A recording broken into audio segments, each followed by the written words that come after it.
It says it's starting. Looks like we are live.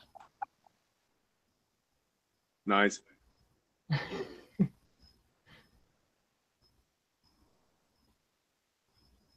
It just came on my screen. It said, "We are now live." What's going on, everybody? What's going on, YouTube? What's going on, everybody? What's going on out there? Thing. I'm trying to see if I'm on your screen on the computer here. I don't see. Hey, I see me.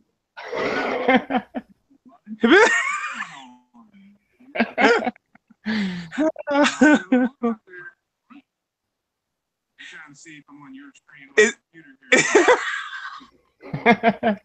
you seeing it? It's delayed, but it's all right. Nah, I'm not seeing it at all. I'm just hearing it on your end.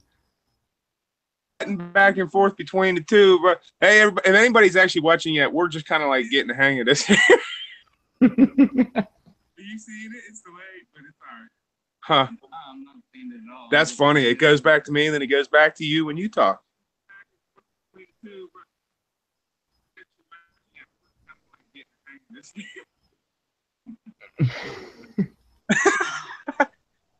All right, I'm gonna go downstairs before I wake everybody up.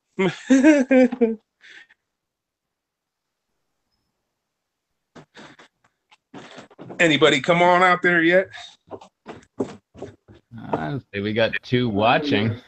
Nice. Hi, whoever you are watching. Well, that's probably us too. I got Rob C out there. And Aaron Hernandez. Hey, what's up, Aaron?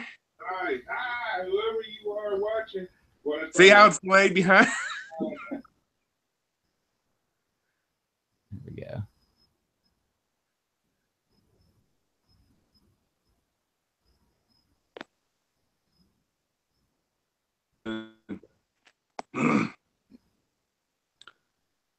Oops. There we go. Oops is not good. Nah. I was trying to find the chat, and I finally found the chat, and then you shut up, and I was like, oh man, did I lose everything?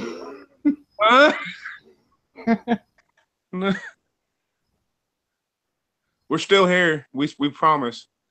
This is our inaugural run.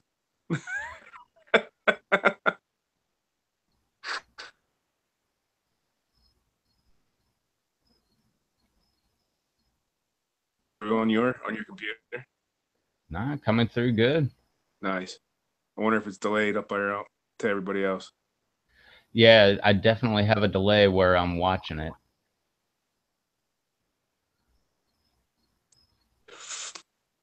Okay, well, if anybody's watching, whoever's watching,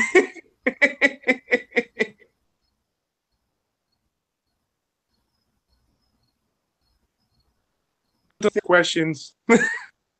It might take a minute or so before we answer.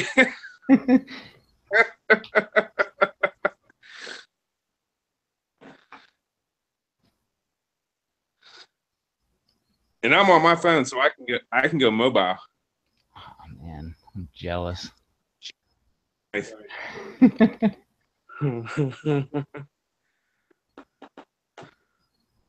I literally just came in from picking.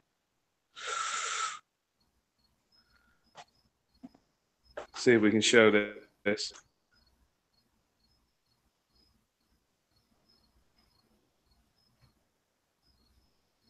Nice. That was an order we just picked. Let's see if I can show you that one. I don't know if you can see that or not. Whoa, nice. That's 30 pounds going to Arthur Schubert.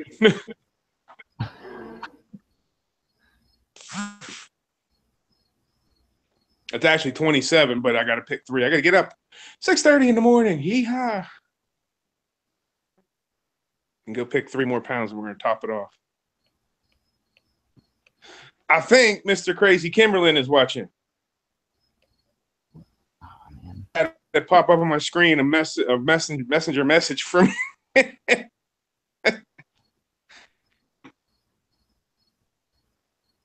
He said it was showing both of us, but I didn't get to see the whole message. We could get Mr. Kimberlin on here if you want.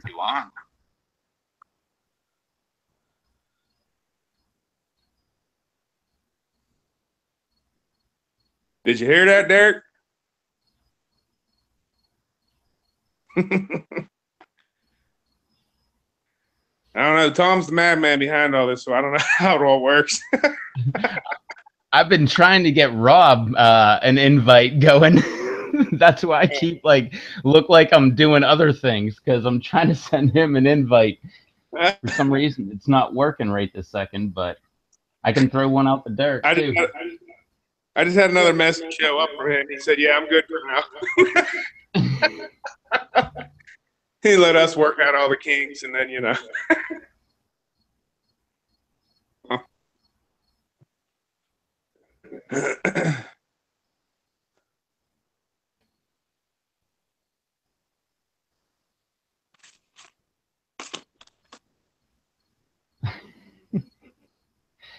Oh no, I'm really good at doing this.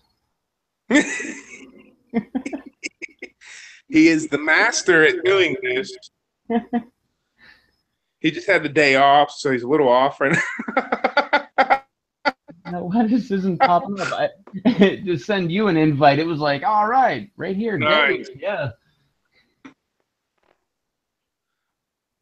All right, I know. Well, I have nothing on my screen other than you, so I don't know if anybody's chatting or saying anything, or so that's going to be all you reading that.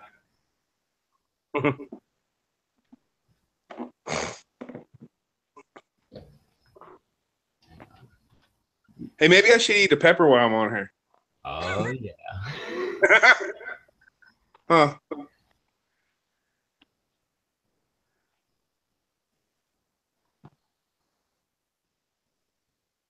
Actually, just did one today. Batman sent one strictly for he sent it for Batman Jr. So we did it while we were still in Pittsburgh. And it is probably going to be released tomorrow night. Because I got to get back on the ball, because I think I'm to the point of tapped being schedule-wise.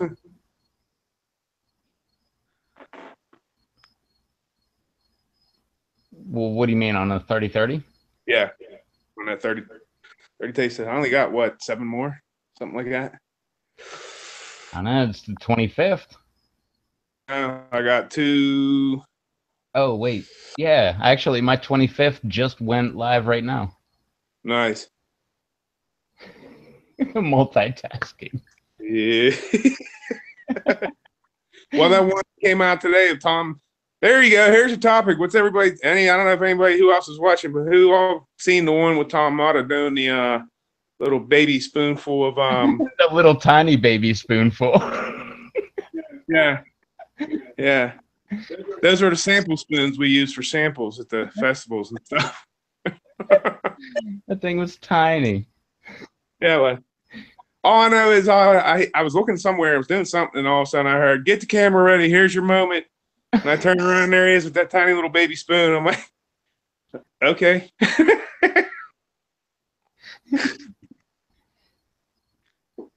He wasn't willing to kill himself while we were in the midst of doing that, I guess. I don't know. He did a spoon, like he said. Hey, it was a spoon. Yeah.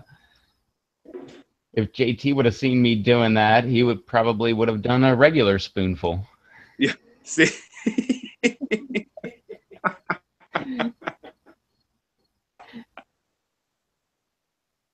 That was a blast. I think we sold all the peppers we took to that festival. We sold, all gone. And then Tom did Allegheny City Farms. They did. We were a little concerned because the crowd really didn't seem that big most of the day, but we had a good 3-hour run there, right around 11:30 to about 2:30, where it was just nonstop. And then we did the Reaper Challenge. So that video will be coming out because I got it on camera. Congrats to Ben Streeter. He be the man. He won it. Hands and knees down. He was on the ground on all fours. But he won. He won. There was 4 of them. There was an older gentleman that did it. He actually ate. There was 4 reapers, and they were nice size. And there was an older guy. He had to be in the 60s at least, and he did all 4, and he actually did them faster than anybody. But the way it went was you had to finish all 4, and you only had up to a minute to do it, and then the last one to tap out with ice cream. Won. Apparently Ben is on the Pepper Lover community. I'm pretty sure. I know he's a YouTube viewer. He watches my videos, which was actually pretty cool because it kind of out mingling, of course, talking to other vendors. And Donna texted me and said, "Where are you? There's somebody here to see you." So when I got up there, she pulled me off to the side and said, "You need to come." She said, "There's a guy here you need to meet."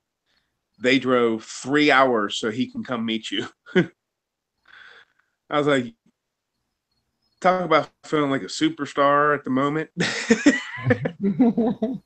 Him, his wife, his daughter, they drove 3 hours so he can come meet me. I was like, that's pretty freaking awesome. So my family got to finally witness it because I tell them every time I'm up there in Pittsburgh with Tom, we get people coming up, "Hey, I know you. I watch your YouTube videos, blah, blah, blah." Well, they never got to witness that. Now this time they got to witness it to the like highest level.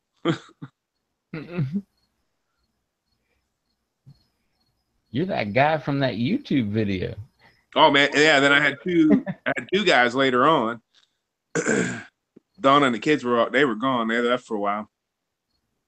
And there was 2 guys. They were standing there talking to Tom, and the one kind of looked up and looked over at me, and Tom looked at him and said, "You recognize that guy?" He said, "Yeah."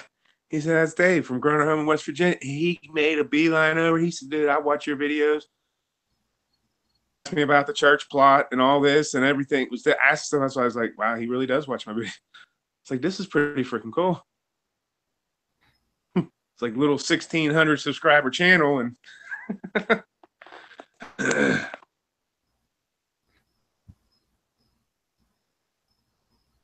Are you messing with your videos still? No, I was just listening to you. Oh, okay. I'm actually I'm watching the video, but it's actually lagged, so like it's totally messing with me. So I'm watching you talk, and like you're not talking while I'm hearing. And I'm like, oh, okay. I wonder what part that was. How far is it behind? I'm thinking, I don't know, a good 10 seconds or so. Okay, so it's not like it was. On my computer, it was about 30 seconds or more behind. I don't know, at least. I don't know. I can't really locate the audio. It's kind of like I'm watching, like, you know, Spanish television or something. Right. Put your own word to it. You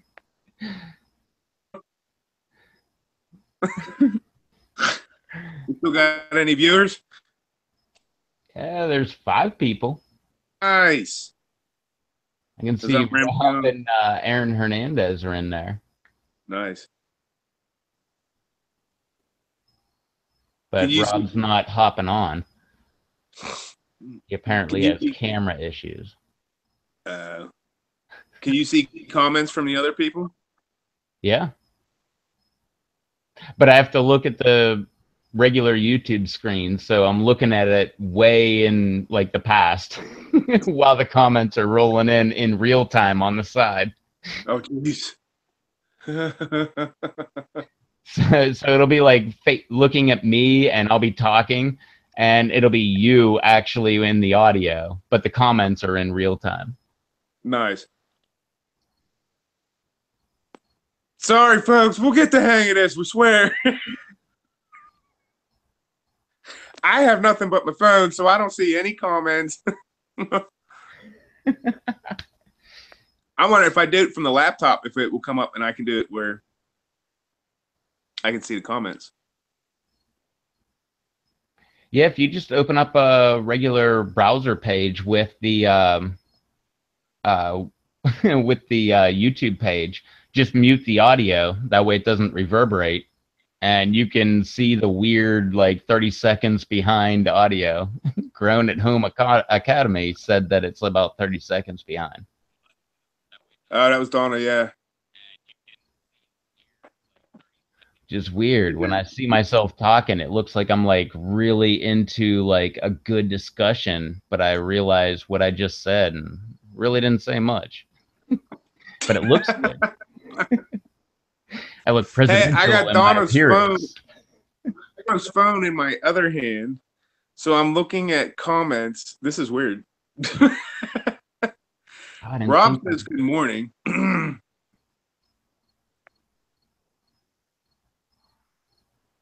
Aaron says, how's it going? Nice haul. Yeah, that was a pretty nice haul, man. That was for Arthur Schubert. We take I'm growing the yellow fatales and the orange carboneros for him. We ended up picking 10 pounds of the fatale and then 17 pounds of the carbonero, and then I'm going back up in the morning before work to pick 3 more pounds of the red fatale for him, so we can even it out at 30 pounds. Red fatale.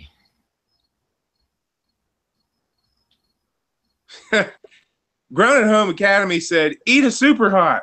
Yeah, I thought about bringing in a Sugar Rush Peach and popping it open, but that'd be cool. I gotta keep them wanting for more.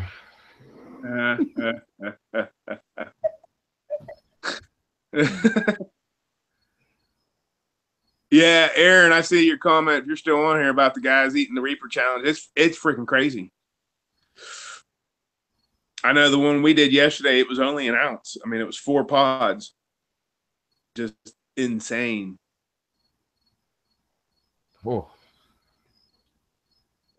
Ed Curry laughing. Yeah, I can see Ed Curry getting amusement from that.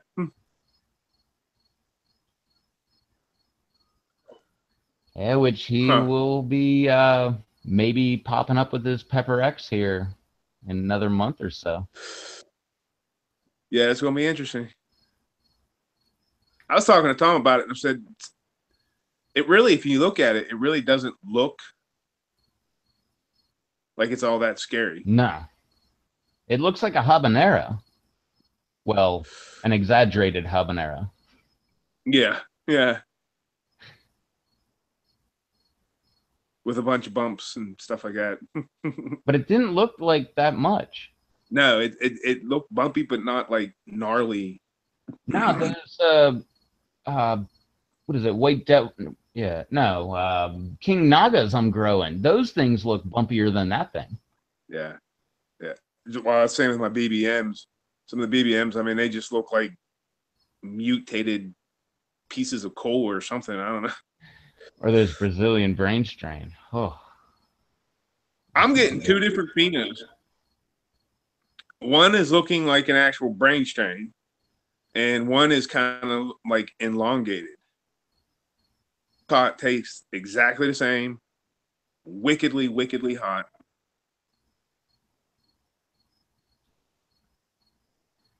I can't remember. Who's RFC? Hey, Aaron, who's RFC? I feel like I should know that. Aaron said, well, RFC has a pepper that looks just like Pepper X. It's not ringing a bell.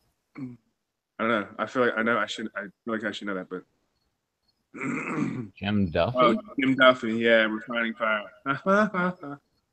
Yeah, I told you I know. Should know that. Huh. Oh, I'm sure it's gonna blow up with drama. You watch. Between Jim, Ed, Troy. Troy. Troy seems to be staying quiet though for the most part. He kind of seems to be staying in his lab doing his thing, and I guarantee he's gonna come out with something. Because I don't he's know, like staying. I said, maybe it was Troy coming out with something that prompted Ed to go for that Guinness Book World Record new classification. Yeah. Which There's no real reason for him to do that unless he's challenged. right. Which is what my theory was, because there was talks of Troy with his what is it called, swamp thing or whatever it's called. I think that's his sauce actually. But he had the pepper that they're using for that. I'm starting to think he did it on purpose just to make Ed tip his hand. Yeah, and like Jared just said, no way that mustard pod from Ed is 3 million Scoville. I wonder if the pick in the article was real pepper. That's Yeah, a good point. pretty much. Yeah, maybe it wasn't. I mean, these guys are geniuses at marketing. Yeah, They're and gonna it's been like what 10 years that he's been holding this under his belt. yeah, yeah. So why would you tip your hand right at the moment? Rob said the PLC has another discussion on Pepper X again. Not sure if it's real or not again. Your thoughts? I don't know. I I'm sure it's there. Maybe it's not, like Jared said, maybe that's not the real pepper, but that's what I'm wondering, if the thing that we're seeing is the actual pepper, or because they're not gonna. I don't know. I don't see the big names doing lying, so to speak, like outright, like especially going international. Because with doing that with First We Feast, I mean, that went international, that video. So now it's all over the world. If it comes out that he's lying, he just totally destroyed his career. He'd be done. Pucker Butts would be no more. They would lose everything because of that. That's my thought. And Ed, they're extremely good at marketing. I think Prima's new pepper is called the Creeper. Yeah, I think you're right, Jared. I think it is. I think it is the Creeper because it's Louisiana Creeper. Yeah. I have heard of that one. Yep. It's supposed to be pretty freaking wicked. Yeah. We need some new blood. We need somebody else to come out with something. It's just Troy and Ed going at it. You mean like Plant Person or Pepper Girl? Yeah, we need somebody. We need Kang to step in and come up with some kind of ungodly creation. We just need some kind of motivation. Like, he doesn't like hot peppers, so maybe we need a challenge like, hey, Kang, make a pepper that Brando can't take. Yeah, yeah. Yeah, we want to see Brando break into a sweat and like at least go, ow. And it's a really hot pepper. Yeah, Nothing that guy can't take. Huh. I know he doesn't do what like name Johnny Scoville. He doesn't do what Johnny does, but it'd be interesting to put Brando and Johnny together. Just to see who handles the heat the best. Perfectly honest, Brando's kind of the more sensible guy about that. Yeah. Only because Johnny Scoville is just, I don't know what level that guy's on. Inhuman. On some other level. Brando's on a different level, but Brando's sensible about it. He's like, hey, I'm just going to eat one pod. Yeah. Yeah. Johnny but he could probably... I'm going to make you puke in your mouth a little. Yeah. Yeah. Well, he could probably do. I have no doubt Brando could probably do it. Not. Oh, yeah. But Brando's like, I'm not dumb. No disrespect, Johnny Scoville. Oh, no. Johnny's crazy. We text back and forth from him, and he I've told him, I said, dude, I don't really think you're human. He goes, I am some. Like, yeah. He's partly human. Aaron says Pepper X looks similar to the big mustard mama from Troy. Yeah, that has been mentioned. That has been mentioned around Facebook and different things. I wonder if it's the same pepper and they're just marketing like, oh yeah, this is the hottest pepper, but then it's gonna be like some weird red thing with a tail like the Reaper. Yeah. That'd be pretty funny. Yeah. We'll see how it goes. It'll pan out come November is when they're saying that they'll do the official Guinness and blah blah blah and all that stuff. And yeah, in that last dab with the Pepper X, that hot sauce that should be available like now, but apparently it's sold out. First 3 minutes. 3 minutes? They said it was within the first hour, and Tom told me yesterday that he said he pretty sure he heard it was like first 3 minutes or something like that. It was ungodly. Jeez, oh man. Yeah, that's insane. I'd like to create a product that's sold that fast. Heck yeah. We'll hype up when I get all my powder blends and all that done and ready for the season. We'll hype it up, see if we can sell it out in 10 minutes. Aaron, that means we need to push it on the Pepper Lover Marketplace.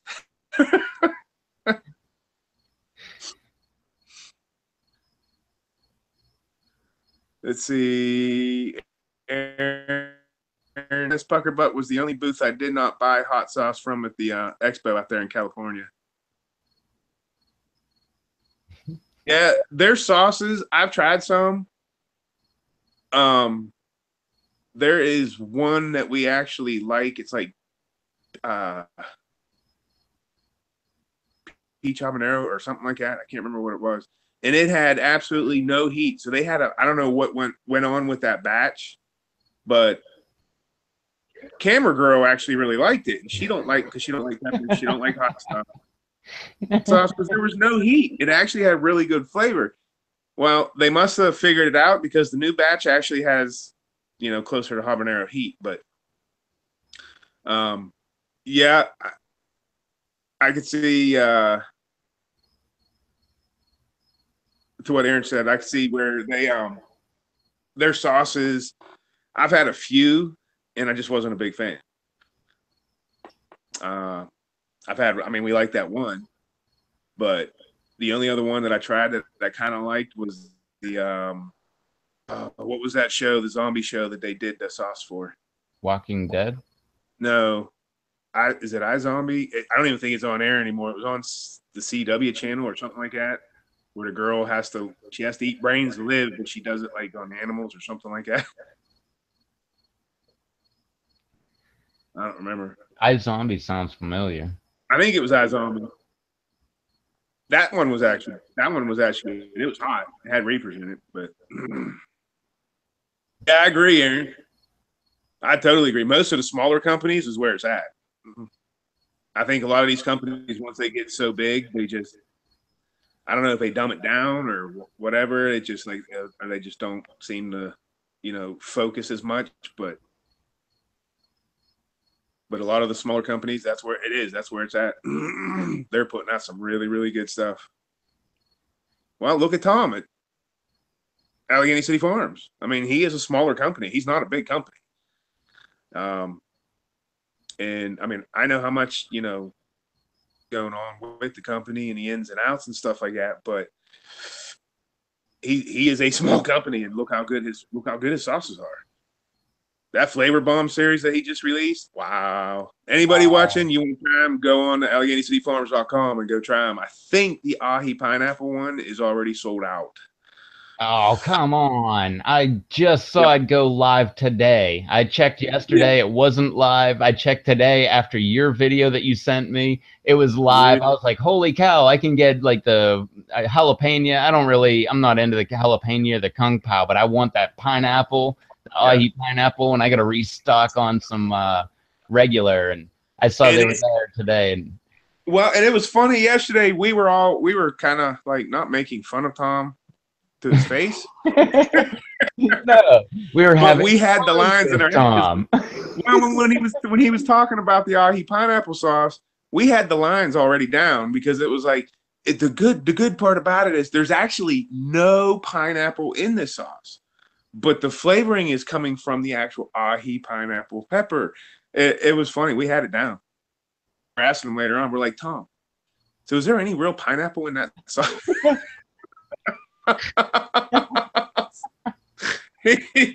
Yeah, I was told I was number one.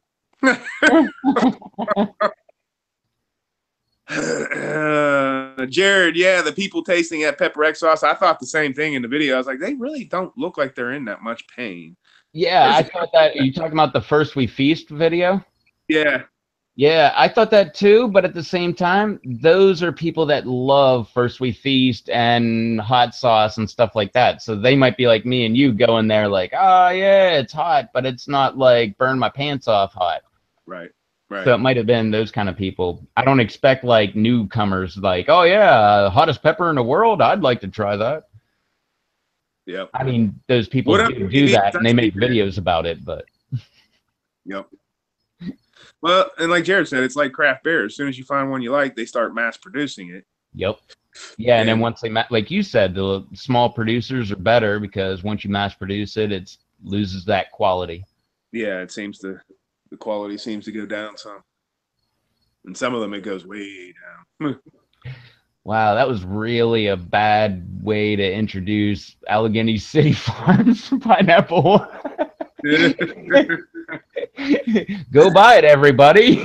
Yeah, pretty much. Well, you know, I mean, you got the jalapeno splash, you got the Kung Pao rush, which is actually really good. I got to taste them before, you know, a couple months ago. I got to taste them when I was up there, and trust me, they're all really, really good. Is the Kung Pao hot? No, none of them are actually real hot. They actually are more like a table sauce heat wise. He wanted to do the flavor series. He wanted to focus more on flavor. Still have heat, but not killer heat with these ones, because that's what the Pittsburgh style hot sauce is for. And that's why I love it. And then that Harvest Edition. That Harvest Edition is just, that stuff's hot. I love that stuff. I just ran out of another bottle today. Nice. I coated almost the entire top of my chicken with Allegheny City hot sauce. That's what I did when we came home. We got pizza. We were all too tired. It was too hot. I had to go pick. So we ordered pizza, and I must have been in the mood because I coated it. I never coat it with the sauce. You put too much. It's kind of worse though. You get that red sauce activating with the hot sauce. It makes it even hotter. Yeah. I have a bottle. Get a meatball sub or something. Put that on there. Holy cow! It makes it atomic level. If you have regular old chicken, you throw Allegheny City Farms hot sauce on there, and you're like, oh, that's hot chicken. But you throw that on anything with tomato based. Holy cow! It takes it to the next level. Aaron says there's a hot sauce company named South Bay Hot Sauce Company that had the best sauces in his opinion. Are they online, Aaron? Yeah, what kind of sauces? I don't know. Do they have a website? And Rob says, okay, weird question. Do either of you taste any heat in Frank's hot sauce any longer? Never tasted heat in Frank's hot sauce. There's a spice. Well, no, that's vinegar. Yeah. Is that what that is? I like Frank's. I actually like the flavor of Frank's. Yeah, it's got some good flavor with some vinegar, but I wouldn't say it's hot. No, it's definitely not. I don't know. When Donna makes buffalo chicken dip, that's what she uses is Frank's, and sometimes I add a little ACF once I get mine. Oh yeah. To spice it up some. One of my favorite things is I'm not really big on oysters, but when people are having an oyster roast, oh man, I love when they have those. What are they? Not are they Triscuits? What are those white cracker? No, saltines. Those saltine Yeah. crackers, you throw an oyster on there, and then you throw a little bit of Allegheny City hot sauce on top of there. Like you could do some Oh, Frank's Red Hot if that's hot for you, but yeah. I don't know. The Allegheny I like. City Farms, man, that really brings out the flavor of that oyster. Oh, and the saltine. Aaron says Aaron wants to know how our seasons are going overall. I'm very slow. So, actually, I think mine going to be. It may end up the main plot may end up wrapping up soon because that cold snap that we got a couple weeks ago. There was about a week of like 60s, 40s at night, which had me concerned. And then it shot right back up. And for the last 10 days, we've been up in the 80s, 90s the last few days. Well, whatever that did, it caused the plants to start ripening everything. I've got plants up here now that I don't even have pods on. I picked them clean because they were all ripe. So like everything I grow for Arthur, this round, that picking I just did, there's really not a whole lot of any more pods up there because they all decided to ripen up in the last 2 weeks because I let it go. I decided to let it ride 2 weeks so we can get it up. So I'm not shipping him small cost to try to do it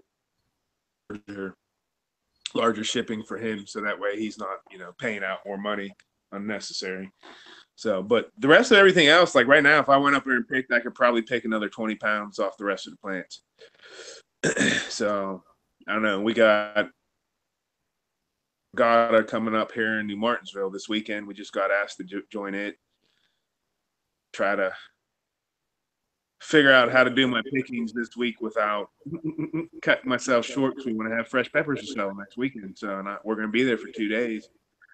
So we're going to be carrying some Allegheny City Farm product and kind of a last minute ordeal. So we'll see how it goes. They're supposed to be bringing in a crowd because I guess there was one of the big national races down in Texas was canceled because of all the rain and all that. So they actually moved it here, which we didn't know. So now the local committee is trying to get as many vendors and stuff like that as possible.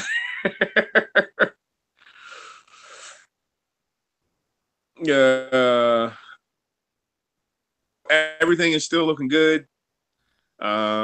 Like I said, I'd say at least half the church plot after this week might be done just because there's really not a whole lot up there. And we're coming to the height of the harvest season is basically this is it. And after this, everything should start slowing down. I'm going to be probably building a couple low tunnels up there so I can try to extend the season. I think I'm going to do one out back in my yard and then put the greenhouse up because we're doing the pepper challenge at the local chili fest at the end of October.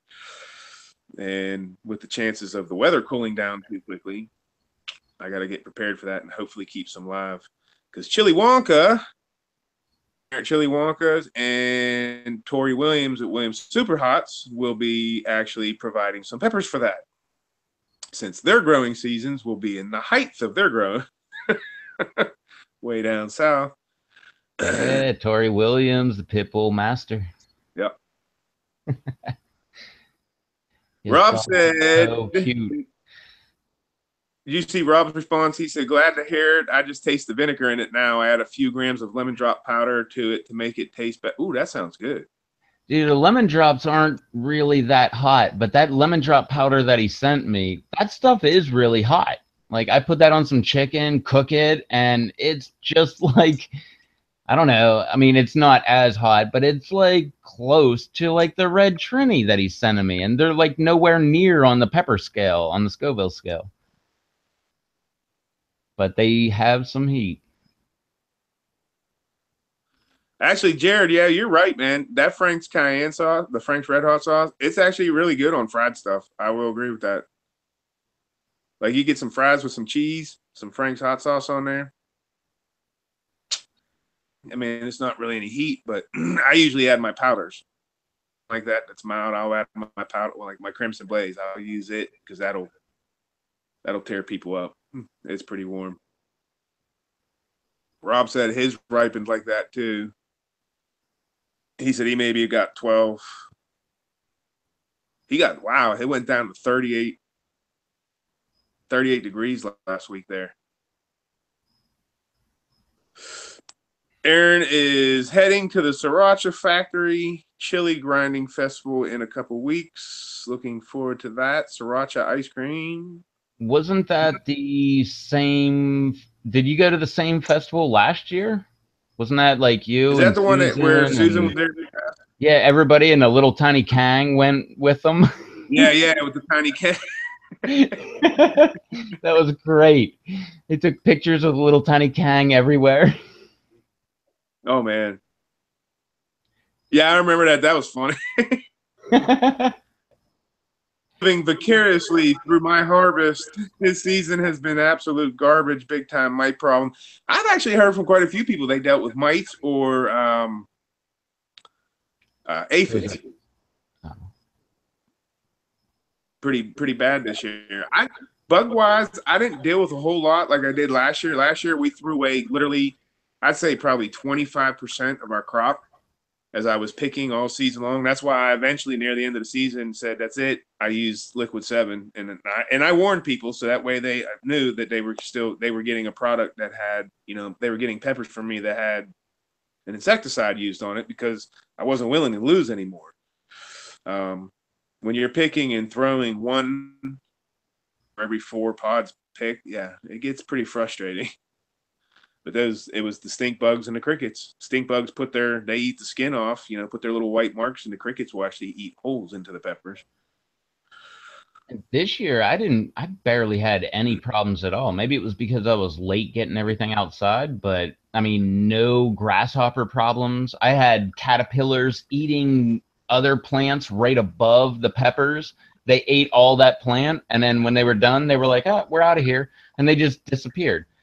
Like I had no problem whatsoever this year, but like I said, I was late, so maybe that had a big thing to do with it because springtime really is like the big bug time. Yeah. Oh, and Rob, oh dude, I love those powders, man. I use those all the time. Like every time I'm making chicken, I'm like, oh, we got to figure out how to like incorporate some of this like Trini powder, or we got to incorporate some of this MOA Scotch bonnet, or we. I'm constantly using that stuff. I'm like, well, I'm not running out, but I'm pretty darn. I'm definitely went through at least half of everything you sent me. No. I didn't win the competition. The giveaway. BD Beats, I have a quick question. Do you know why, or have you experienced your plant have you experienced your plants having purple light stems with leaves falling off? I've had purple like stems, but the leaves didn't fall off. They just look pretty. Yeah. I mean, some varieties will actually have purple tones in the plant. Like I got the Bootla bubblegum grown out there, and the plant actually has purple streaks in it, and the leaves have a purple tone. But I've never had anything like that where it turned, had purple stems and then the leaves started falling off. But I agree with Rob. It sounds like it may be a fungus. Jared says I'm having issues with aphids in my greenhouse right now on my peppers. I kept them controlled with neem up till now, but nothing is working at this point. Aphids, best thing ever, especially in a greenhouse. Get ladybugs. You can get like 5,000 for like $13 delivered on Amazon.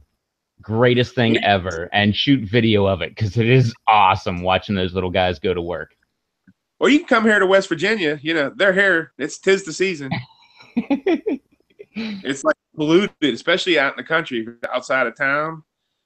At the store, everybody knows I work at Ace and I do lawn and garden. That's the department I'm in. I'm not the manager, but I run the. I'm in charge of the actual garden side of it, and I got people coming in all the time. What can we do for these ladybugs? They're all over my house and covered my windows and blah blah blah. And I'm like, you want to, but they're gonna go away.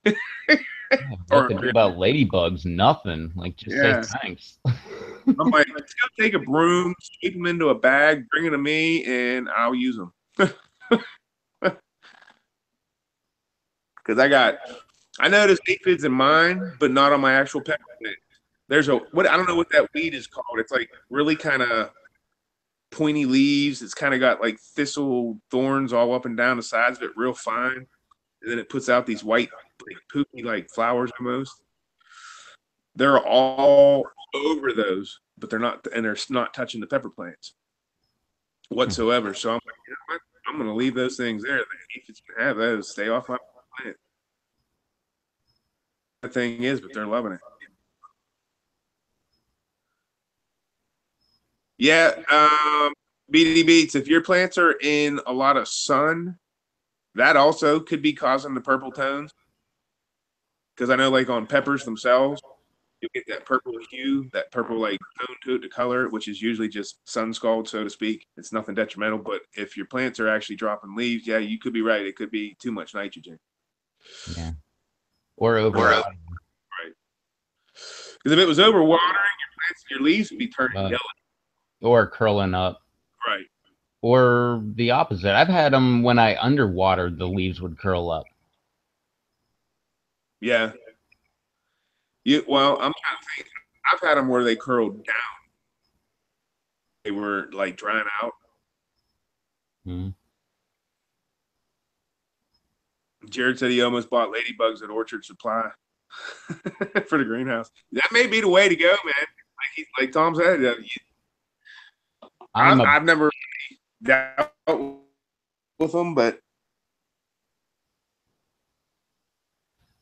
yeah, I'm a big proponent of ladybugs. I love ladybugs. I mean, it's 100% organic. They definitely work, and you can watch them work. That's my favorite part. I like to cut open that bag and just let them go and have little like saucers around of water so they can get water because they always need water. But it's usually in my aquaponics where there's usually water anyway. So I just let them go all throughout there. And actually, it's been a couple years, but the last time I actually had ladybugs, I had like 5,000 ladybugs that I let go in one night, and I did it on Periscope. And yeah. I actually had a whole pile of views that night and a bunch of questions, which was really cool. I remember you doing it. You were. Sorry, I'm knocking stuff off here. You were texting with me that night. Rob had to strip his peppers. He had to strip his plants back, like he was overwintering on the food supply for the aphids. Yeah, some people they just go through with a hose, and honestly, they just like spray the mess out of the plants with the hose. Yeah. I know it doesn't get rid of them, but it does at least control what's on your plants and knock them off. And that may be the time to get like a spray and spray. Then that way it's on your plant. I don't know. Like I said, I don't have a whole lot of experience with aphids. I've never really. I mean, I've dealt with them a little bit, but never on a large scale. Once I put them in the greenhouse, no, I didn't do the greenhouse last year. Before, when I had the greenhouse, I noticed in December there was they were showing up, but by that point I was getting ready to take it down. I was like, whatever, eat your heart until your heart's content. I was only waiting on that. I was waiting on one pepper at that point, that Jay's Red Ghost Scorpion. I left that thing up until the first weekend or January 1st. I picked that pepper. It was all worthwhile running that heater at night. Now I got it in the front room. Now I'm noticing, if I don't know anybody out there that's on here watching, do you guys do indoor growing or hydroponic or anything like that? Because I'm doing my indoor plants, the ones I did, I got pods in there. I actually got red ghost peppers and or orange ghost. I don't know if they're orange or red yet. Red or Jay's Red Ghost Scorpions. There's a Brazilian ghost that's got one pod on it, and 7-pot pink. The peppers are only coming out like they're maturing to like half the size of normal. So I don't know if that has something to do with artificial light or what. I don't know. Yeah, some of mine are doing that too. I got a ghost. It's little tiny thing. It's like the size of a dime. Yeah. And We that's under should. LED. You should And little itty bitty primo. This primo is like the size of a pea. Freaking kidding me? So I don't know. It's a learning curve, I guess. It was just a test to see, like the Jay's Red Ghost Scorpion. I'm actually going to keep it. I'm going to transplant it into a much larger pot because that one is doing really well with the pruning and the try to keep it going. And that 7-pot pink. And I have a Carbonero in there, but it's not really doing much of anything. It's alive. yesterday, JT put out his video. He was like, "Oh, should I bring any of these peppers in?" I was like, "Bring them all in. Save them all. You can't leave them outside." If you forget, like I told him, like I did that last year, and I suffered from like post pepper depression.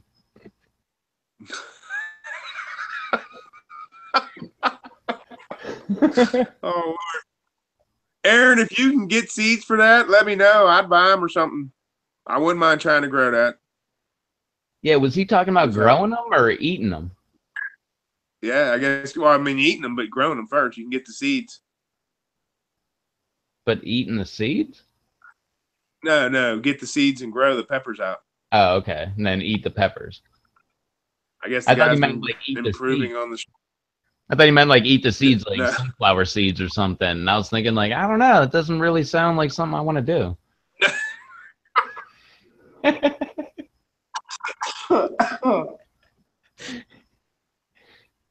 Jared says he has a few peppers in hydroponic. Deep water culture seems to work best, but he has some in cracky also.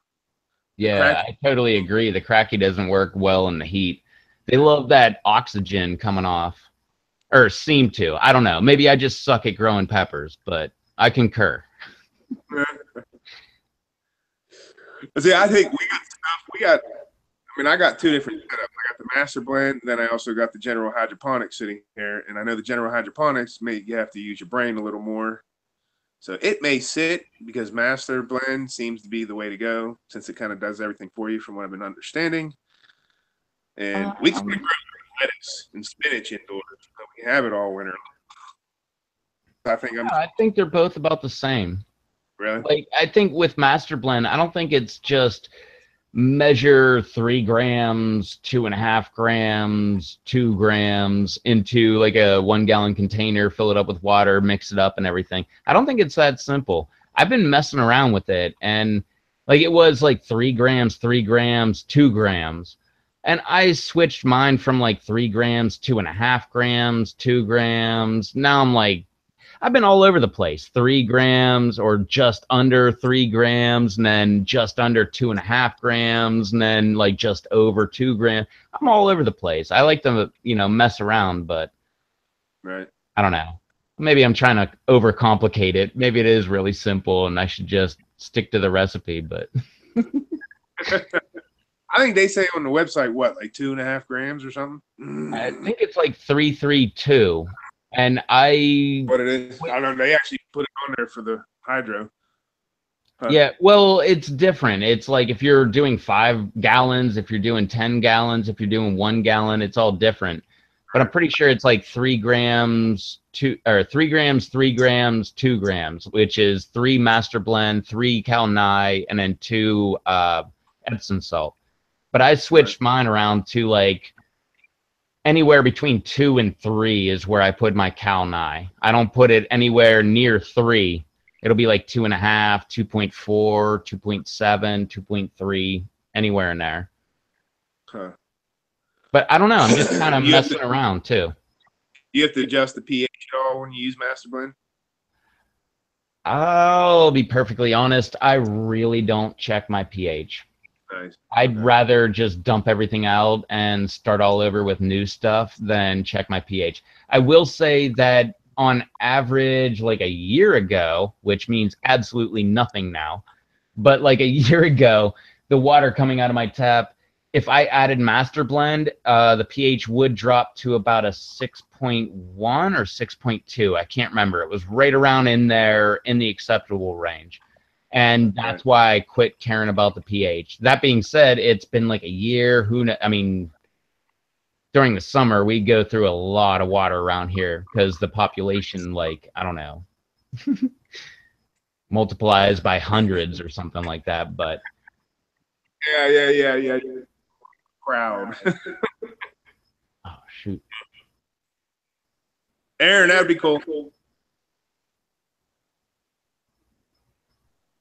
Plus, I'll be ordering seeds from you guys anyways.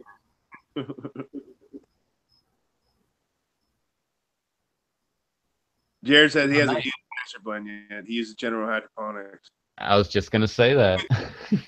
Jared, when you use General Hydroponics, do you have to adjust your pH or not, or anything like that? I know I got like the pH up and pH down, and it just makes my head go tilt.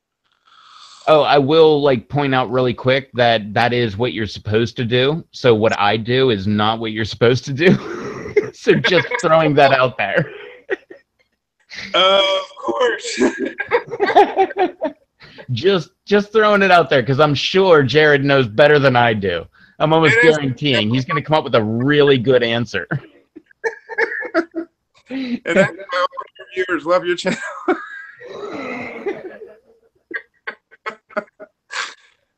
The way it's supposed to be done, and if it works, it works. If it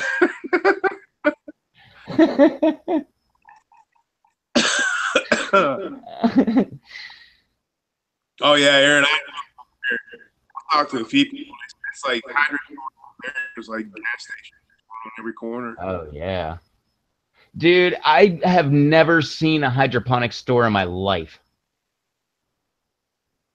I heard about them in downtown Pittsburgh when I lived just outside of Pittsburgh, but I've never actually seen a store that sold hydroponic equipment ever in my life. I've only seen them on the web, and I've been on the web since like 1994. Wow.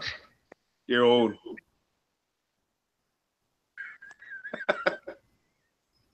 there's quite a few people around Pittsburgh now. Oh wait. Jared just asked, do we check our ppms when you mix your nutes? Okay. I really have a question for all you hydro guys that are out there. I am really blown away. Okay, I'm a pool guy. I know what ppms are. They're parts per million. It's not like a real thing. So when I always hear hydroponic people saying, do you check your ppms? ppms are just parts per million, which is a concentration of anything within the water. So I'm always really confused. Like, are you going with the assumption that you're only putting hydroponic nutrients into the water, so therefore your parts per million is only representing your actual hydroponic nutrients? Or are you just generalizing and it's a guess that your parts per million of anything that's in the water is representing your parts per million of your hydroponic nutrients? Because I've never really gotten that, because it's like a general term. And that's one thing, like, right off the bat when I was doing aquaponics, people were like, what's your ppm? I'm like, what? I don't know, because that's not like a real, like, as a pool guy, I'm thinking like your parts per million is everything overall within your water as a parts per million.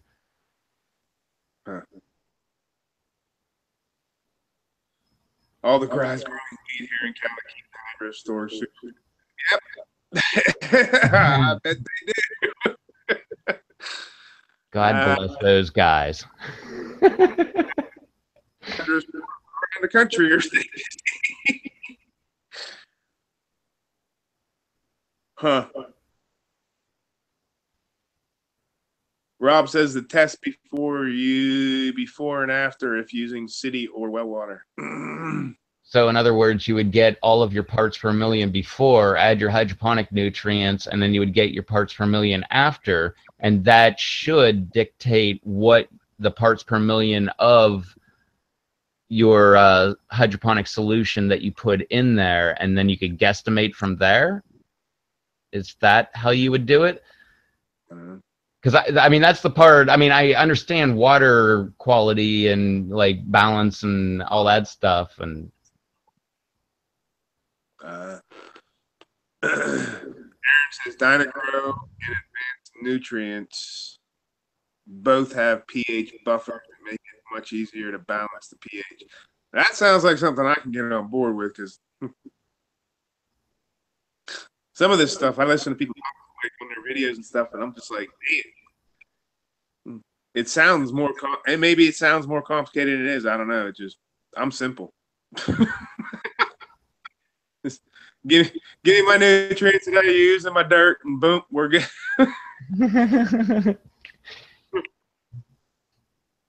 that's the only reason I always agreed with the hydroponic people that were like, yeah, the best way to do it is don't worry about like measuring anything. You just you measure it when you put it into your container, you add it and you dump it at the end of the week and you make new stuff and then just throw that stuff in there. And that's why I never got into hydroponics, because I was like, it sounds like a waste. Like why would you do that? Like, wouldn't you just figure out what you're lacking and add that stuff back into it, and that way you could balance your water back up?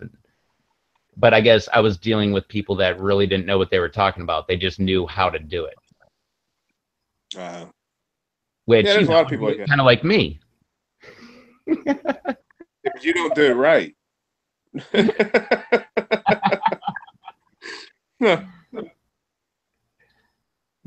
But in my defense, I always say, I just try it. I'm not an expert on anything. I just try and see what happens. And when I fail, I laugh at myself and I join in with everybody in the comments, laughing at me in the comments. I see BDBT asked if we had heard of it, Advanced Nutrients, and he said he actually uses that too.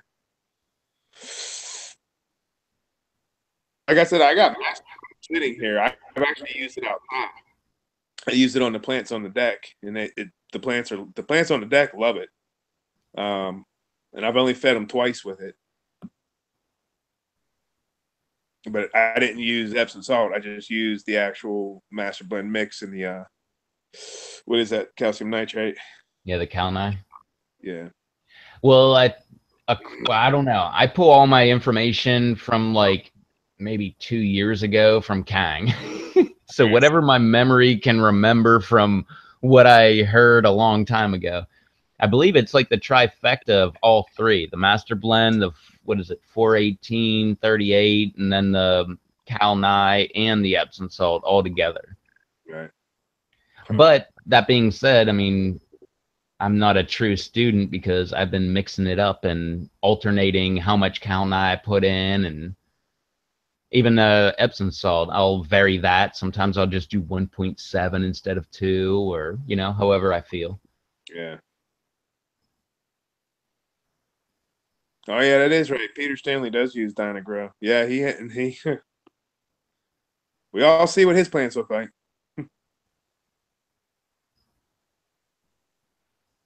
But I think he's using much larger containers too, isn't he? He's not doing like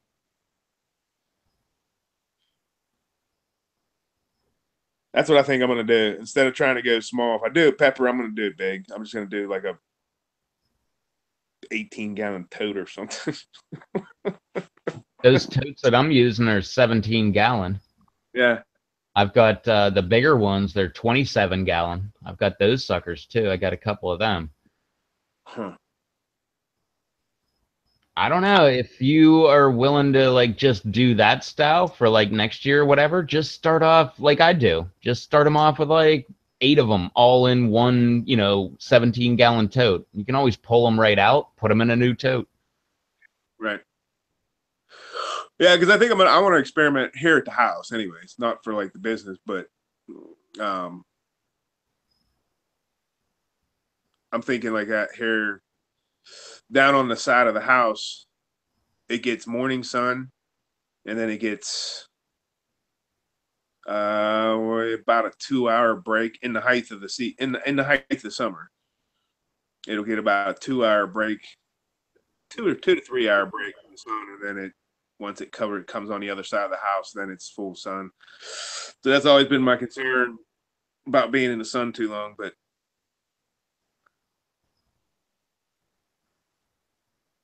I was talking to, oh crap, my mind just went totally blank. He does the, he's been doing a few, we were talking about him on the phone that one day.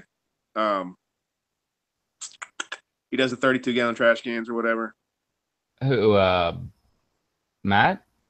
Sorry. I was talking to him about it. He told, when we were talking about it, he thinks out back in the corner where I have that like tunnel thingy with the wood made out of wood frame. He thinks out back there would be an ideal spot. Yeah. Well, anywhere's a good spot. No, I just got to do it. I talked to him and Jay Gonzalez this year a couple times, and they all were like, just do it. Oh, yeah. Busy, and boom, boom, boom, and here we go. I have one more season. I didn't do it.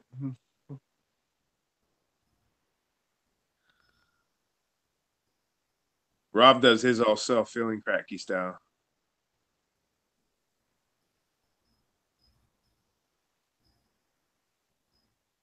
What would you recommend? A couple, Wait, 3 gallon. so filling cracky style. How was that? So the solution is new and it flows from the tank to the pots and always refreshing it. How was that?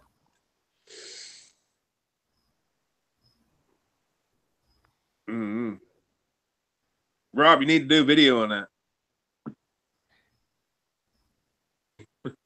Anybody out there, you guys that do videos, trust me, I will get caught up. Someday, yeah. Yeah, I'm like the same. like Tom knows, he knows the ones I do watch because I comment. I comment on everything I watch, especially if like him and I watch video. I'm gonna their videos. I'm gonna comment, but it's just been so stinking busy this year, which is a good thing. Better busy than not. Yeah, yeah. Sitting down and actually being able to watch the videos is sometimes, like yours. Sometimes I'll pop it up, like when I'm making breakfast or whatever. I'll pop it on while I'm in there. Breakfast ready and eat breakfast. What would you recommend? A couple 3-gallon buckets of the same variety, or maybe 1 or 2 in a large container?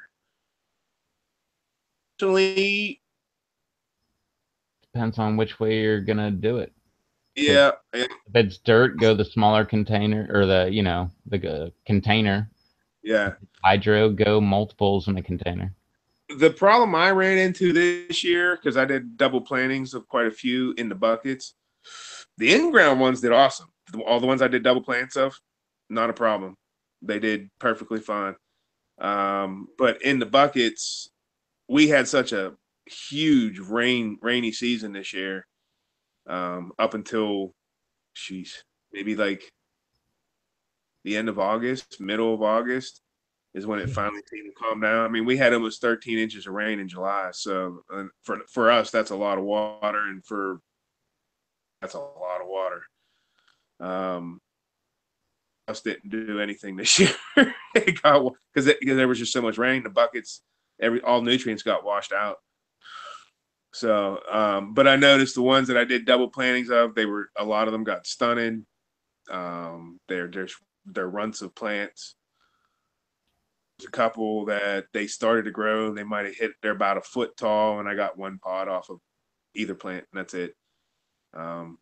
In the past, I haven't done that. It wasn't that bad. I still think a lot of it is because of all the rain we had this year and the nutrients being washed out. And I had a supplemental feed with Grow Big.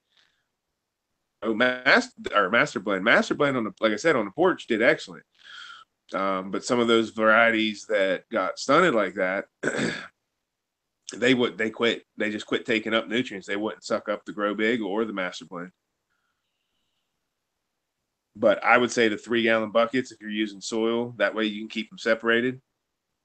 But like I said, I've done 1 or 2 plants in like a 5-gallon bucket before, and no, they're not going to get to full potential because lack of root space. Because once those roots start going, I mean they're fighting each other for nutrients. So Which I is a probably big won't be able thing to get. between dirt and hydroponics because you could take a 3-gallon container and grow it in hydroponics, and that's a completely different thing than 3-gallon pot and growing it in dirt. Yeah. Yeah. Because you can actually get that sucker growing really big in a 3-gallon container. I mean, you got to just take that into account. Yeah. With dirt, Rob, I think you're gonna use a Rob lot. says he doesn't do anything under 5 gallons for a pepper plant, which is what a lot of people do. Um, I use the 5 gallons, but I also use some smaller pots with, especially when it's a variety that I'm not too concerned about getting massive, amounts from. And it's a new variety that I'm wanting seed from. I'll put them in flower pots or even like the 2.5, 3 gallon buckets, and you can still get good growth from it. So I'm not. I agree. I mean, if you're looking to get big full mature plants, you got to go at least 5 gallon buckets. There's lemon drops. Is that the first year I grew them? No, the second year I grew them. I had 4 plants. We were just talking about this yesterday. 5 plants in 2.5 gallon bucket, 3 gallon, whatever they were. And you couldn't stop those. You couldn't stop those plants. And I ended up with over 10 pounds from those plants that year. That was insane. That's when I realized,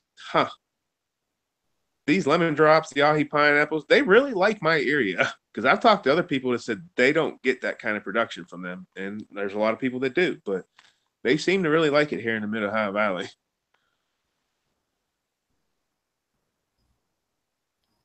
Like I was picking ahi pineapples a couple weeks ago, because that's what Tom's used for the ahi pineapple sauce. And he was saying his plants struggled. They've had a rough life. Anything off of them, but he only got about a half a pound per plant total. And the other day, off of what was it? 1, 2, 3, 4, 5, 6 pounds in one picking. So mine are averaging half a pound per picking. So, but those are the ones that are in ground out back of the house that we did the video on, where I double planted them, but also showed what they look like when they take root. Aaron says he's getting rid of his 10-gallon fabric pots. They just take up too much soil. That's my issue with the fabric pots, especially getting into those bigger ones. I'm like, that's a lot of soil. I was like, I got other things to spend my money on that are a little more important at this point. If I'm going to get into that, they're going in ground where they can have all the root space they can want. But I understand not everybody has in ground capable, in ground growing, but I just can't wrap my brain around using 10-gallon, 15-gallon, whatever the big pots, just because I'm like, that takes up a lot of space when I could use the 5 gallons and get 2, 3 plants. And that's a lot of dirt for one. Rob says, did you see his comment? He has a float in a container that regulates the water level in the pots. And it's It fed. was from Mr. Cracky. Yeah. Yeah, I got to check that channel out. Aaron has a 55-gallon drum, and Susan is trying to convince him to do a cracky style plant. That would be insane. That would be awesome. Dude, turn that into a composter. Forget that. Start generating some compost.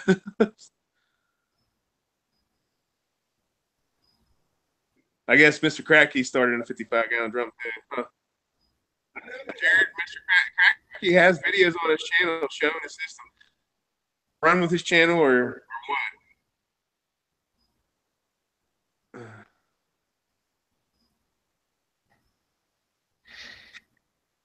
Aaron says he's out of here. So, night, Aaron.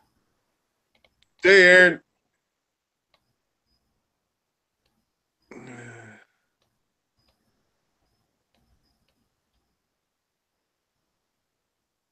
If growing inside garage, how big roughly grow before planting outside in? I'd let them go as big as they can get. It depends on what pots they're in. I mean, if it's in a 4-inch pot, round pot, if you're pruning them or whatever to keep them a little more stout, like Tom said, let them get as big as they get. Yeah, like Rob Z just said, the outside temperature is more of a factor and harden them off, and yeah, it's pretty much not a factor of like how big would you grow them. You grow them as big as you can, and then take them outside and let them do the rest. yep, yeah. Because the ones I had in the greenhouse this year, because of lack of light, some of them were like pushing 2 feet tall when I planted them, and they were in a 4-inch pot. They started stretching, but I planted them deep, and like the ones I grew from Tory, um, those plants are pushing 5 feet tall now and producing like crazy. So I was concerned because they were reaching, and I'm like, that's not a good thing. But I've learned in the past that if they do that, yeah, that can be a problem. But you can also bury them deep. Um, I usually try to go 3-4 inches deep if it's a bigger plant like that.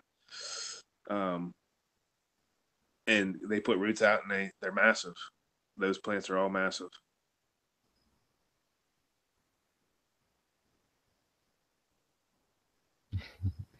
Mine usually are in solo cups too.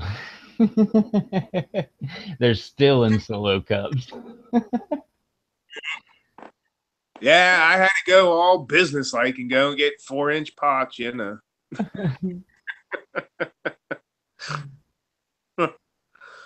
I will say the 4-inch pots I use are square, so I can fit 18 of them tray, and they fit evenly, nicely in there. So that makes it a little easier for me. But you gotta remember, I had over 600 plants this year, so Heck yeah, in South Florida, you can have all kind of fun with peppers. yeah. Well, that's where That was like an hour or two south of me, because then it pretty much would never have my peppers die each year. But mm, alas, I'm not. oh, that's right. You're down in South Florida. I forgot that, huh? Nick told me that. Chili Wonka. South Florida would be awesome for peppers, except there's gators and stuff. I'm not down with those lizards. Well, I was talking to Nick, and he said they're well, BD Beach, you too. You guys are getting ready to come into the height of your season. He told me because he's going to be sponsoring the pepper contest. He's going to be sending peppers for that. And because I told him, I said, "Are you still going to be growing late October?" I said, "I would need them. The festival's the 28th, so I need them a couple days before that." But he texted me back, ha ha ha. He said, "Yeah." He said, "Actually, that's the height of our growing season."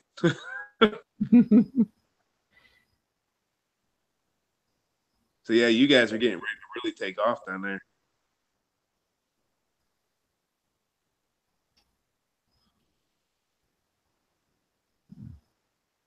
Huh. Rob uses that 20-ounce Pepsi rack.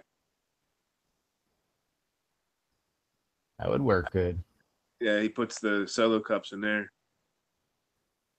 Heck yeah, that would Yeah, make it. I was just using my 17-gallon containers with holes drilled in there. Pop the solo cups in there. Hey, Jared, I gotta ask, how's your growing going? I know we had talked about seeds and stuff like that. I was just interested to see how it was going out there.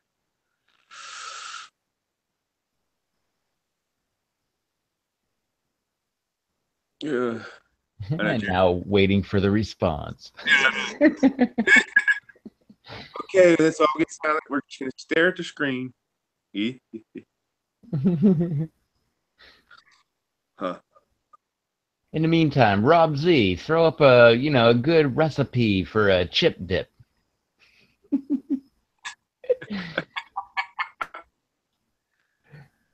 I discovered that my local hydro store sells 1-gallon pots for 59 cents. 59 cents. I was gonna say, holy, nice. I still use 1 gallons. I got plants in 1-gallon pots out there. They're the ones that I'm wanting. I only need 1 or 2 pods from, and that's it. I just want them for seed.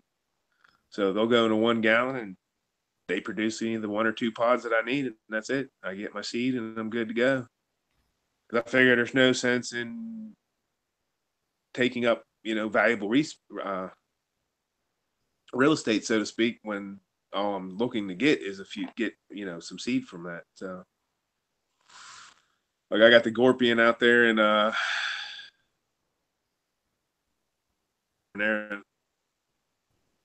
seed plants were actually in 1-gallon pots. That's it.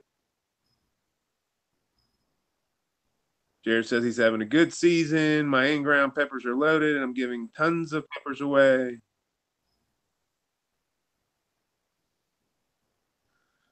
I was wondering about that the other day. I seen you commented on one of the videos, and I knew we had talked a while back about seed. So I was just kind of curious to see how it was going. Haha, no chip dip. Yeah. Butter and ahi lemon drop powder on popcorn is the bomb. Oh my God, that sounds good. Yeah, that would be pretty good. I don't even like popcorn, but that sounds good. Actually, Rob, I'm wondering what would be. Well, I wonder if the white cheddar powder, popcorn powder, the white cheddar with the lemon drop powder in it would be. That sounds like that could be really good too.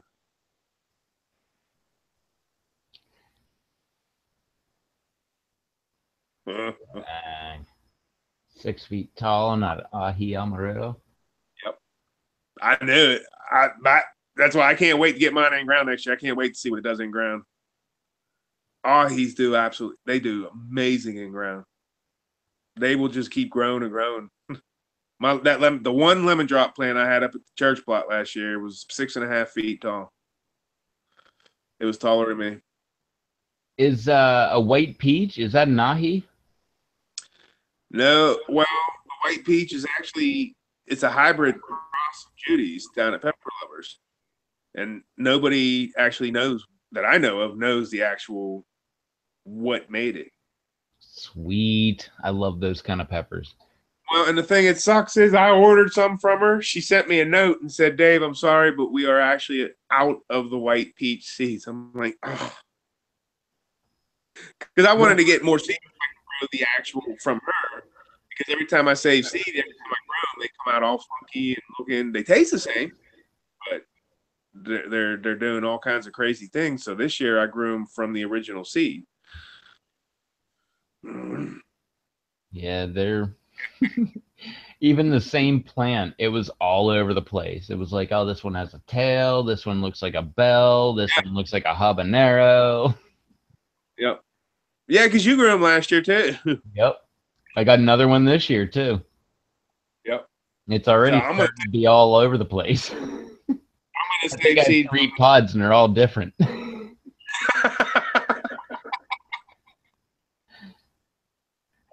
Mutant plant, but it's all one variety on this one. Hey, it's fine with me. I don't mind. I That's just why like having pods. same and have the same heat. I don't care what they look like. I wanted to try that Teppan lemon drop. I know Dave was interested too when I watched one of his reviews. I'm actually growing those. They go in my mixed boxes. They're besides being an awesome variety, they're actually great at filling gaps and spaces in the mixed flat rate box. Like bubble wrap. Or peanuts back in the day. Oh, Lord. What did the white peach flowers look like? I'll have to actually go look because now I'm curious. You know what's really bad is right before I did this, I actually went ahead, shot a video, made it live, and I've got white peach flowers, and I cannot tell you. Yeah. They're in my latest video.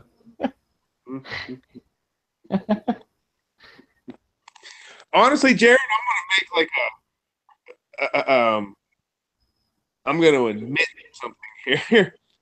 I have been growing for what we say almost 9 years now, but I am only now in the last year getting interested in the science of it, like the actual terms and different things like that, like the Bacadums, the chintz, all that different stuff. I could have cared less about all that stuff. I just wanted to grow peppers and learning how to grow them and stuff like that.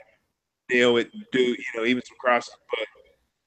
But after talking with Matt Garber, I realized that it probably would actually help me. It would give me more to my arsenal if I started actually paying attention to that kind of stuff and learning it.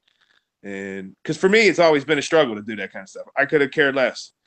Even in school, I could have really cared less. I just wanted to do. I did the work, got what I needed to do, be done with it. And same with the peppers. I've grown for this many years, but I never really paid attention to the science side of it, like with the terms and different things. And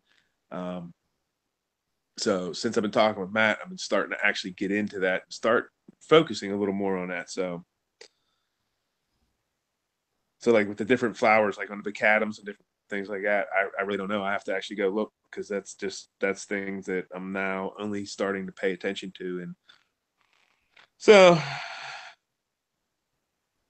That sucks. I've been totally into all that.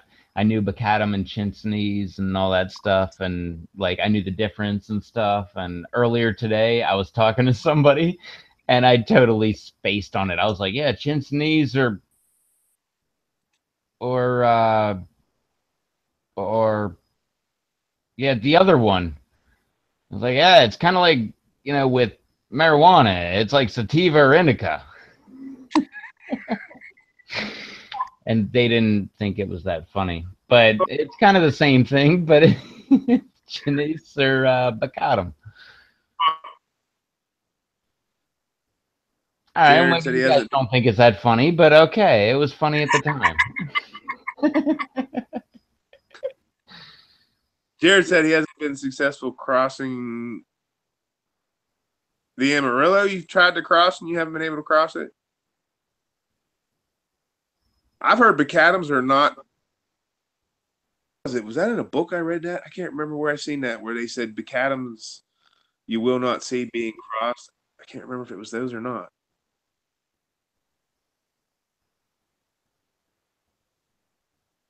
I don't remember. There was one of them though. They said I did successfully cross Tabasco with my white habanero though. I can't wait to grow that one. That actually sounds pretty good. BD, yeah, I agree. Same here. He said this is his first year and can't believe how much he's learned from everyone. That's what it is. The community and different, especially pepper lovers community. I mean, I know there's a lot of younger growers on there, newer growers, but with the way it's growing, there's a ton of people on there that know their stuff. And I know a lot of people look at me like, well, I know, yeah. And I know a lot of people look at me like a veteran on there, and I'm like, as a grower, yeah, but with the knowledge side of it, when it comes to that, with the terms and the fancy terms and the scientific terms and all that, no, I'm an idiot. Yeah, I'm just some guy that does it. I don't know what I'm doing. Like I was talking with Steve when I met Steve McLaurin. We were talking, and I'm just like sitting there going, "Oh man, you lost me with whatever." It started then when I was carrying on that conversation with him. I was like, I'm getting in with some of these bigger names in the chili world and stuff like that, and I'm like, it would probably be a good thing to actually know what they're talking about.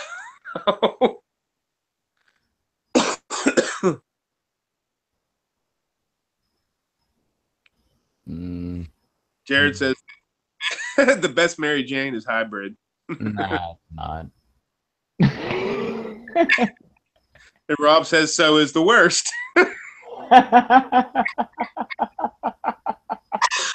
Oh Lord. Oh, it's perfect.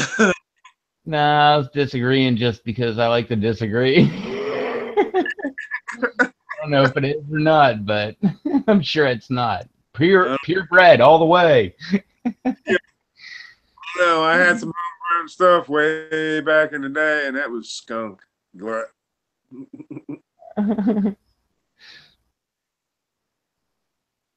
Back in those days. I don't smoke anymore. I haven't done that in years. Yeah. Yeah.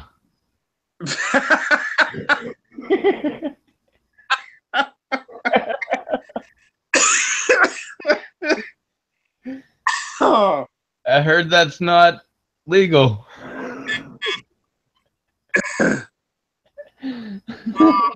in most places.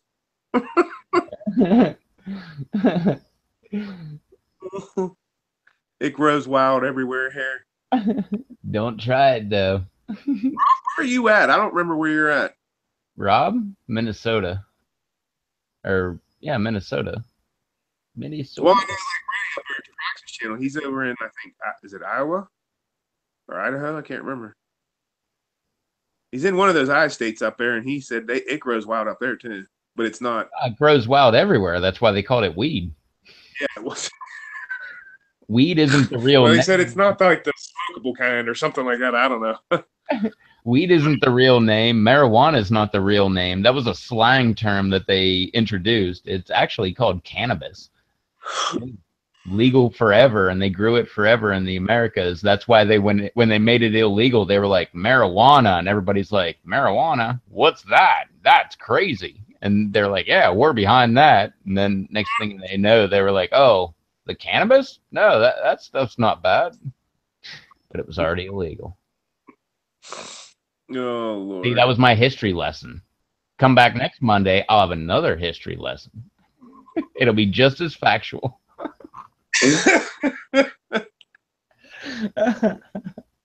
Oh, that's right, Jared. You're out in California, aren't you? Where is Jared from? I know where Jared's from.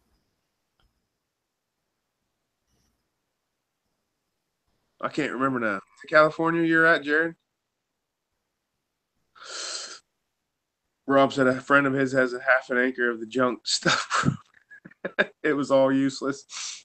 Yeah. I don't know if it's real stuff. I don't think that's useless. I'm sure there's people that'll give It up can be pretty used for. cash. They can make paper. Oh yeah, Cali. Okay. Ah, you lucky Jared. Cali doesn't care. They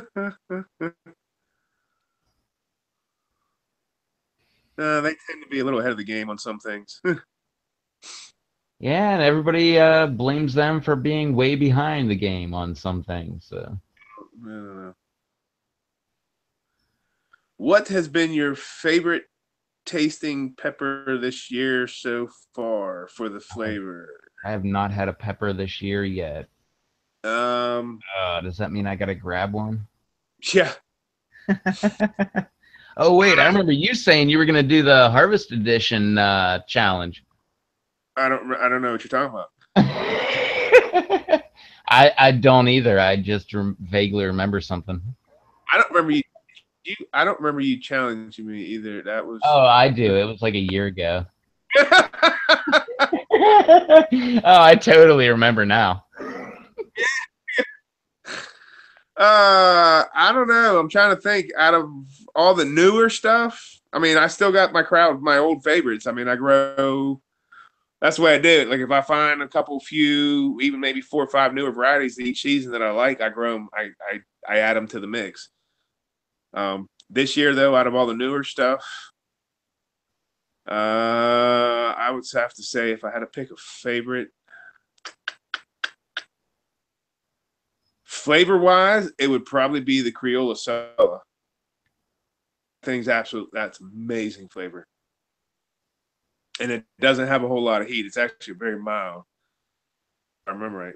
Crap, it's been a while since I had one. Did it even have any heat? I don't know. I did the video,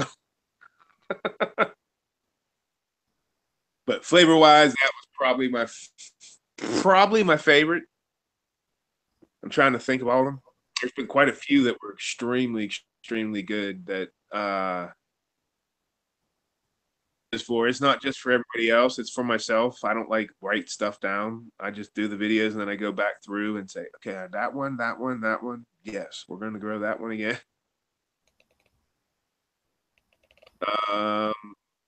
But I would say, yeah, the Creole Solo is the one that jumps out the most at me. What was the one you did with Nathan? Um,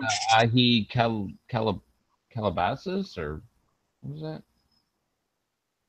the last one? Yeah, wasn't it an ahi? Yeah. Oh, yeah. The oh, geez, what was that called? What is that actually called? The Mellicotton. Oh yeah, Melicott. That's actually a really good flavored one too. That one tore him up. He was hurting a little bit, and it was more from that second piece than the first piece, the unripe one. Took it like a trooper though. Oh yeah, he's been a little gun shy, but he Well, I would be too after that. 8, 9, you know. And I told him, I said, look, man, I said, buddy, I will not let you try anything that I know. He's so deadly afraid of the cramps. He's seen Dad have the cramps too many times, and he's scared to death of them. And he thinks when that pepper gets a little too warm that he's trying, he starts flipping out, thinking, "Oh my God, I'm going to end up with the cramps." And I told him, I said, Nathan, I'm not going to let you try a big enough piece right now. I said, maybe a little long later and cut maybe a year or two, you know, I'll let you do your thing and you'll learn what they're like. But every chili head has to experience them. But even so, the heat doesn't really give you the cramps. Like, you don't really know until you know you're going to get the cramps. It's just one of those weird things where it's like, oh, I just took it a little bit further than I should have. I wish I would have taken like a documentary footage of me with that Brazilian brain strand. We could show it to him and he'd be like, oh, that's what not to do.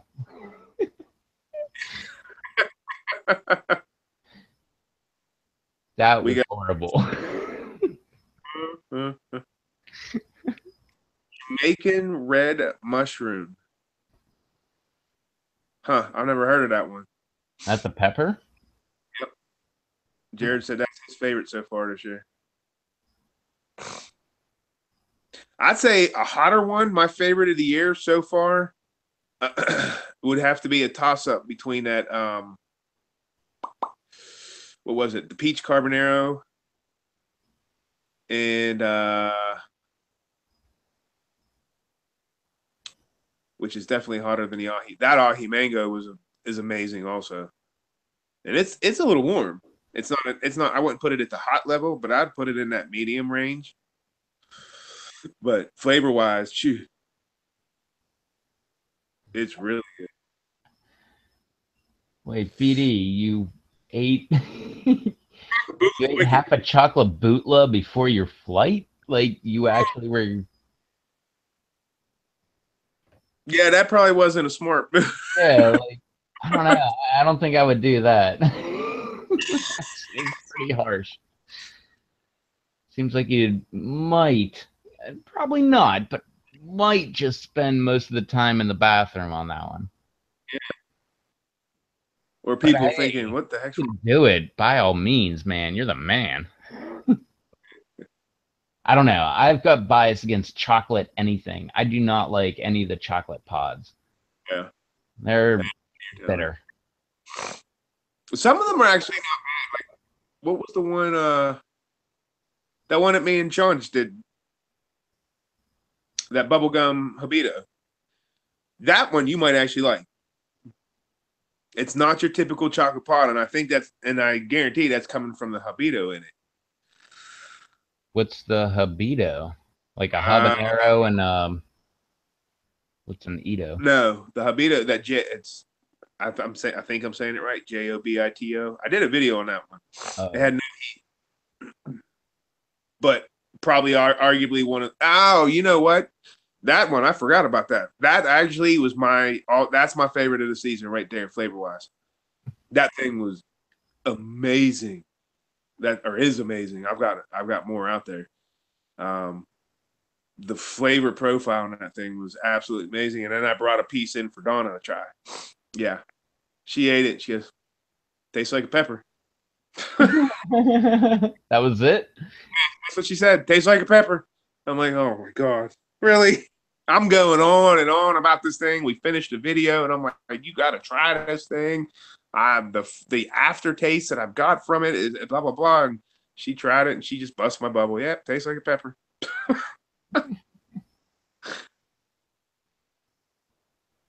Fried orange habanero sounds pretty good. He was rushing trying to do a review. Okay. Yeah, orange habaneros, Jared, they're actually pretty good. I've never had a fried. I've never had a fried orange habanero. It sounds Never had a really fried. kind of like the fried jalapenos. What do they call those? All the restaurants have their own unique name for it, but like fireflies or fire bites or whatever. Huh. I never had a fried pepper. Have you ever had a fried pickle? No, I'm not a pickle fan. I love pickle.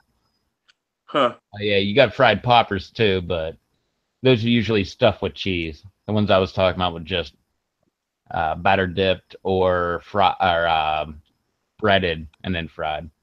But no, the poppers are better. They've got cheese, then batter dipped or breaded and then fried. Yeah. What's up, Tim S 420? Yeah, the chocolate bubblegum 7. That's the one we did the video on the other night. I think we put it up a couple days ago.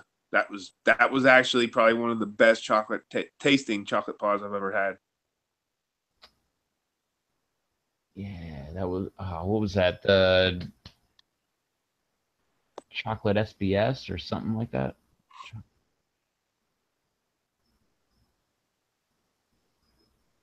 Huh. The sweetness was really intensified when it was fried. Huh.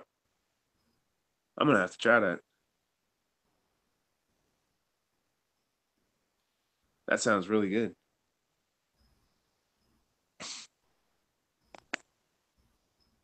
Interesting. I know Nathan. Did I tell you that Nathan did his today?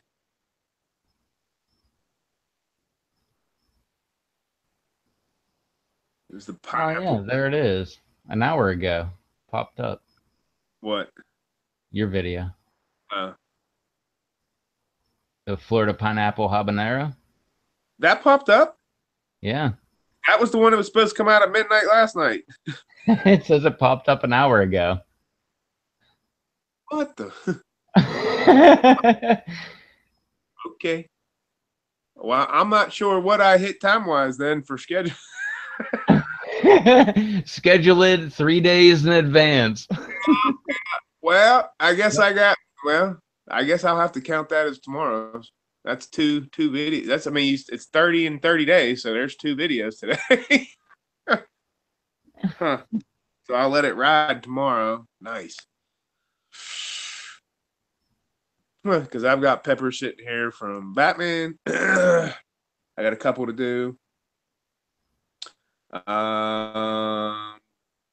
Me a bunch. Just to try, but I'm gonna try to get a couple of those in, do videos on those before they go soft.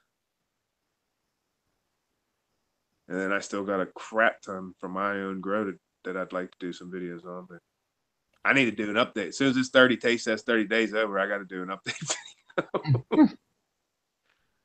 Yeah, it says it came up an hour ago. Huh. Weird.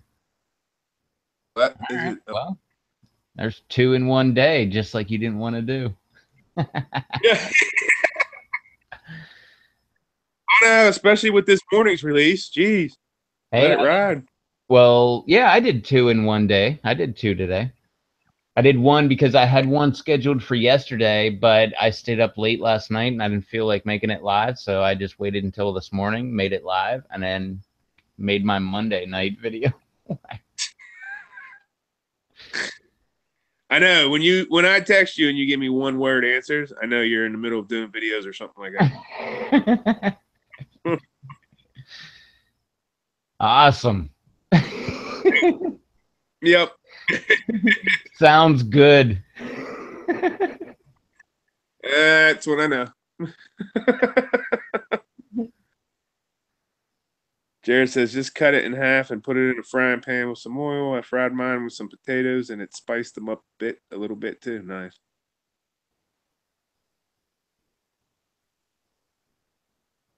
Huh. Nice.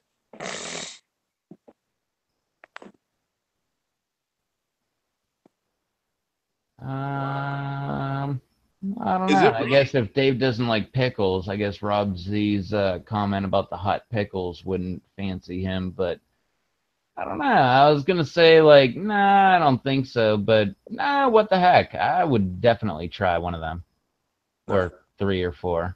Believe it or not, I don't like pickles, but I have eaten the Pittsburgh Pickle Company. I have tried theirs. Even Corn suckered me into eating one up there because when we got the tour back in December, the guy had us in the cooler and he was handing out pickles, and I was kind of like staying to the back of the group, you know. Like, don't give me one. Yeah, and Steve said, make sure Dave gets one. He really, really likes pickles. So I did try their hot pickle, and it was actually pretty good. I think they used Chipotle in it.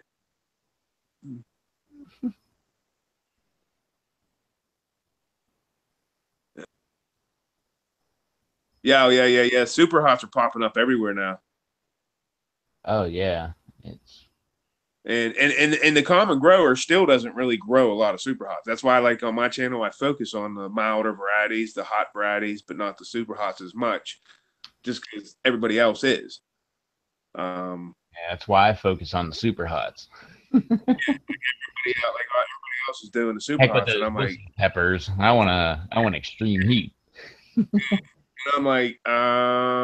there are probably 1,000 times more varieties that are not super hots that nobody's hearing about because these. So that's why after talking with Rich over there in Missouri, a couple years ago, we started talking about it, and I said, I started doing that, and he said, I'm telling you, you're onto something because nobody else is really doing it. It may take a while to grow, but because it's not like it's a challenge, like, oh, look how big my balls are. That's not what everybody's doing it for, but like Johnny Scarborough, I mean, yeah, he's doing some crazy stuff, but man, he's a legit reviewer. He's on point with pulling out flavors and stuff like that. Kimberlin, did you seen his ones he did this year? He's getting better at pulling out, actually focusing on the flavors of them. I was digging it. Not to mention he has like just superb video. Oh yeah, yeah. His videos is top notch. I mean, I don't. Oh, As far as I'm concerned, quality wise, he's the best channel out there when it comes to reviews. And as a sauce reviewer, I told him the other night, in my opinion, I think he's probably the best one out there. Anybody when it comes to sauce reviews now. Well, I don't watch anybody else really when it comes to other than Johnny. I mean, I watch Johnny Scalable, but I typically watch his pepper stuff more than the sauces. I mean, I'll watch his stuff, period. But Derek, he's phenomenal with sauces. oh man, that first pepper box that you sent him. Oh, that was so great. He tapped out. He only did that one box this year. That was so great. He got tore up this year. That carbon boot 7-pot yellow tore. I mean, it jacked him up. And then that little bastard, that thing. Oh. In the video, he seemed like he handled it like a trooper, but it was afterwards. It ruined his day. Oh, that's the thing. Like, No that's joke. the thing people don't understand. Like, trying a pepper like that, eating the pepper on video, even if you do like a 20-minute video, that's nothing. That is not what what you actually get from the pepper. It's like the next 36 hours that really determine what you get from that pepper. Yep. And that's why a lot of people don't actually do the pepper pods anymore.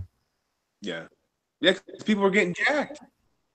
Oh yeah. They realized, hey, maybe that guy Dave S. in West Virginia was on to something when he was preaching to people. That's not what they're there.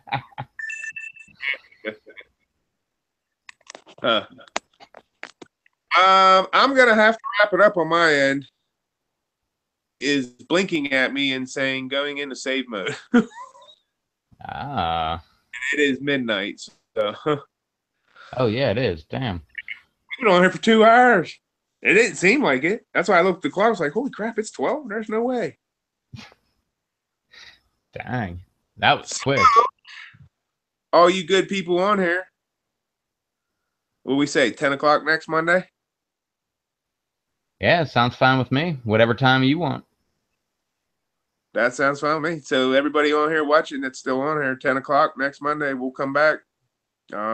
Just kind of do our thing. This is what it's going to be. I mean, we're just going to chat. We'll have some topics sometimes, but Yeah, and if you want to join in with the topics, why don't you just hit me up on YouTube, Instagram, whatever, and let me know that you want in on it, and we'll put you up on the panel, and you can hang out with us and yeah, that'd be cool. whatever. That'd be cool. Get more people on here. Yeah. So. Especially Rob. I can see you out there. I tried to get you in here tonight. You didn't have your camera ready, so I'll give you a week. You should have that camera ready. And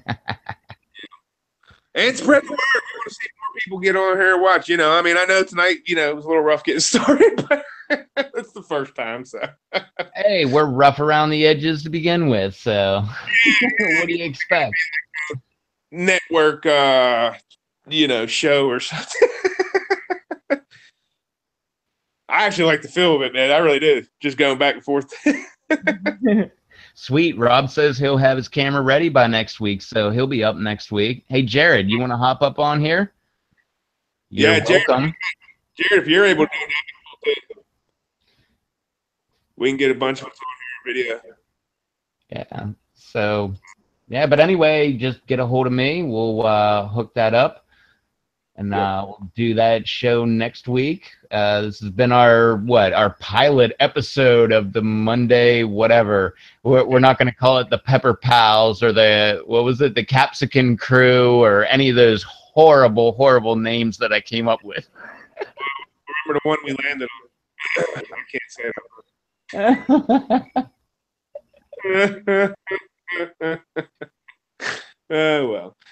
All right, we're signing off. I'm going to sign off. It's literally blinking at me now. Yep. So, I'm out of here as well with you. So, yeah, thanks for hanging out with us and doing all that fun, happy social media stuff.